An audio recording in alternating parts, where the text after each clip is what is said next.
Video చూసే ముందు జై హనుమాన్ అని కామెంట్ చేయండి. మాఘమాసం ఎంతో విశిష్టమైనది. చాలా మంది మాఘమాసం కోసం ఎదురు చూస్తూ ఉంటారు.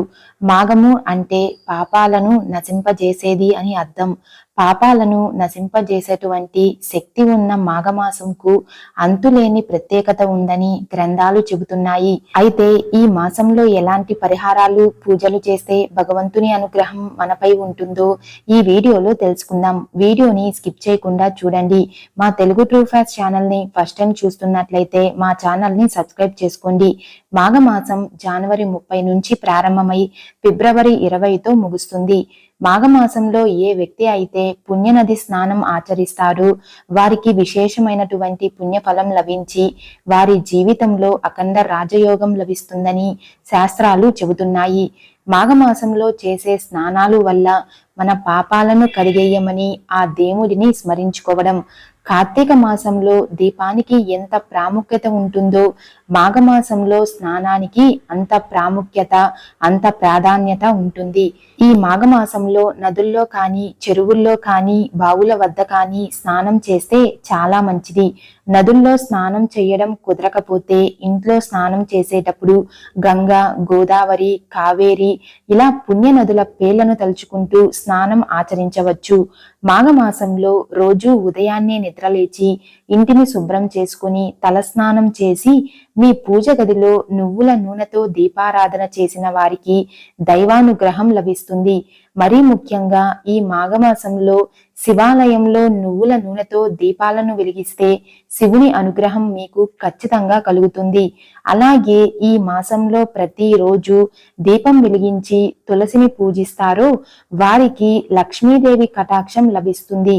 ఈ మాఘమాసంలో ఎరుపు రంగు పువ్వులతో దేవుడిని పూజిస్తే ముక్కోటి దేవతలు సంతోషించి మీకు అష్టైశ్వర్యాలను ప్రసాదిస్తారు. ఎర్ర మందారం పువ్వులతో దేవుడిని పూజిస్తే మీ కోరికలన్నీ వెంటనే నెరవేరుతాయి. ఈ మాఘమాసం నుండి శివరాత్రి వరకు అన్ని పర్వదినాలే ఉంటాయి. ఈ నెల మొత్తం ఎవరైతే పూజలు చేస్తారో వారికి కోటి జన్మల పుణ్యఫలం సిద్ధిస్తుందని పండితులు చెబుతున్నారు. మాఘమాసంలో ఖచ్చితంగా ప్రతి ఒక్కరూ విష్ణు సహస్రనామాన్ని పారాయణ చెయ్యాలి. ఇలా చేస్తే ఆ విష్ణుదేవుడి అనుగ్రహం మీపై ఉండి మీ సమస్యలను వెంటనే తీరుస్తాడు. శివుడికి కార్తీక మాసం అంటే ఎంత ఇష్టమో ఈ మాఘమాసం అన్నా కూడా అంతే ఇష్టం.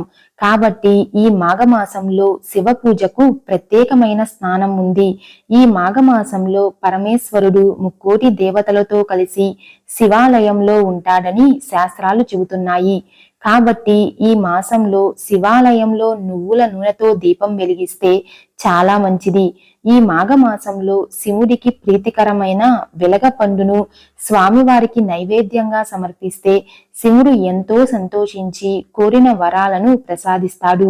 నందివర్ధనం పూలతో శివుడిని పూజిస్తే మీ జీవితంలో శాంతి, ప్రశాంతత నెలకొంటాయి.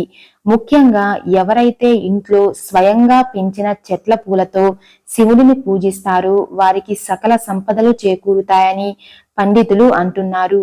ఈ మాఘమాసంలో సాక్షాత్తు లక్ష్మీదేవి భూమిపైకి వస్తుందని పురాణాల్లో చెప్పబడింది. కాబట్టి ఈ మాసంలో లక్ష్మీదేవి స్వరూపమైన తులసమ్మను పూజించడం వల్ల మీకు డబ్బుకు ఎలాంటి లోటు ఉండదు. ముఖ్యంగా ఆడవారు తులసి మొక్క దగ్గర ఒక నెయ్యి దీపం వెలిగించి 4 అగరవత్తులు వెలిగించి పసుపు, కుంకుమ, అక్షింతలు తులసమ్మ పైన వేసి నమస్కారం చేసుకుంటే 5వ తనం కలుగుతుంది. ఈ మాఘమాసంలో ప్రతి శుక్రవారం లక్ష్మీదేవిని పూజిస్తే చాలా మంచిది. మీ కోరిక వెంటనే నెరవేరాలి అంటే మాఘమాసంలో వచ్చే శుక్రవారం రోజున లక్ష్మీదేవికి గులాబీ పువ్వును సమర్పించి ఆవు నెయ్యితో దీపారాధన చేసి నైవేద్యంగా ఎండు ద్రాక్షను పెట్టి నమస్కారం చేసుకుంటే మీ కోరిక వెంటనే నెరవేరుతుంది. ఈ మాఘమాసంలో వసంత పంచమి రోజున చదువుల తల్లి అయిన సరస్వతీదేవి జన్మించింది. అంతేకాకుండా ఈ మాఘమాసంలోనే ప్రత్యక్ష దైవమైన సూర్య భగవానుడు రథంపై సంచారానికి బయలుదేరుతాడు.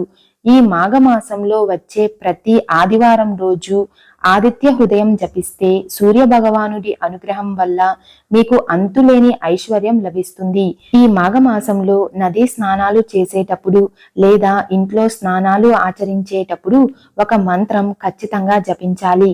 ఆ మంత్రం ఏమిటంటే దుఃఖ దారిద్ర్య నాశాయ శ్రీ విష్ణోస్తోషణాయ చ పాత్ర స్నానం కరోమ్యద్య మాఘే పాప వినాశనం. ఈ మంత్రానికి ఉన్న శక్తి అంతులేనిది అని పండితులు చెబుతున్నారు.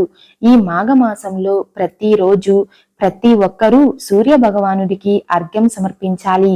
ప్రతిరోజు అర్ఘ్యం సమర్పించడం కుదరని వారు కనీసం ఆదివారం రోజు అయినా సూర్యునికి అర్ఘ్యం సమర్పించండి. అలాగే ఈ మాసంలో ఎవరైతే పేదవారికి దానం చేస్తారో వారికి తరతరాలకు తరగని ఐశ్వర్యం లభిస్తుందని పురాణాలు చెబుతున్నాయి. నువ్వులు దానం చేస్తే చాలా మంచిది. ఎవరైతే ఈ మాఘమాసంలో ఎవరికైనా నువ్వులను దానం చేస్తే వారికి ఆయురారోగ్యాలు అష్టైశ్వర్యాలు కలుగుతాయి. ముఖ్యంగా ఒక చిన్న రాగి చెంబు నిండా నువ్వులను వేసి దాన్ని బ్రాహ్మణులకు దానం చేస్తే కోటి జన్మల పుణ్యఫలం సిద్ధిస్తుందని శాస్త్రాలు చెబుతున్నాయి. ఈ మాఘమాసంలో ముల్లంగి దుంపను అస్సలు తినకూడదు. ఈ మాసంలో నువ్వులలో కొంచెం పంచదారను కలిపి తింటే ఎలాంటి అనారోగ్య సమస్యలు మీ దగ్గరికి రావు. అలాగే ఈ మాసంలో వెండి వస్తువులు ఇత్తడి వస్తువులు అస్సలు కొనకూడదు. పూర్వకాలంలో ఒక గంధర్వుడు ఉండేవాడు. అతను చేసిన పూర్వ జన్మ కర్మ వల్ల తన ముఖం వికారంగా ఉండేది. ఆ గంధర్వుడు భృగు మహర్షి వద్దకు వెళ్లి తన బాధనంతా చెప్పుకున్నాడు. గంధర్వుడి వ్యధను గమనించిన మహర్షి మాఘమాసంలో గంగా నదిలో స్నానం చేస్తే మీరు చేసిన పాపాలు అనారోగ్య సమస్యలు అన్నీ నశిస్తాయి అని చెప్పాడు. వెంటనే ఆ గంధర్వుడు సతీ సమేతంగా గంగా నది వద్దకు వెళ్లి మాఘ స్నానం చేశాడు. మహర్షి చెప్పినట్లుగానే గత జన్మకు సంబంధించిన పాపాలు అన్నీ తొలగిపోయి ముఖం అందంగా తయారయ్యింది. మాఘమాసంలో శివుడిని విష్ణుదేవుడిని పూజిస్తారు. ఈ మాఘమాసం నెల రోజుల పాటు పవిత్ర నదుల్లో స్నానం ఆచరించి నియమ నిష్టలతో పూజలు చేసిన వారికి కోటి రెట్ల పుణ్యఫలం సిద్ధిస్తుంది. అలాగే మీ కష్టాలన్నీ తొలగిపోయి మీరు కోరిన కోరికలు ఖచ్చితంగా నెరవేరుతాయని పద్మ పురాణంలో ఉత్తరాఖండంలో పేర్కొనబడింది. ప్రతి ఒక్కరూ ఈ మాఘమాసం నెల రోజుల పాటు పైన చెప్పిన విధంగా అనుసరించి మీ పాపాలను నశింపజేసుకుని ముక్కోటి దేవతల అనుగ్రహాన్ని పొందండి. ముక్కోటి దేవతల అనుగ్రహం మీపై ఉంటే మీ ఇంట్లో ఎలాంటి సమస్యలు ఉండవు. అలాగే మీ జీవితంలో అష్టైశ్వర్యాలు సిరి సంపదలు చేకూరుతాయి. ఈ వీడియో మీకు నచ్చినట్లయితే లైక్ చేసి షేర్ చేయండి. ఇలాంటి మరిన్ని అప్డేట్స్ కోసం మా ఛానల్ని సబ్స్క్రైబ్ చేసుకోండి.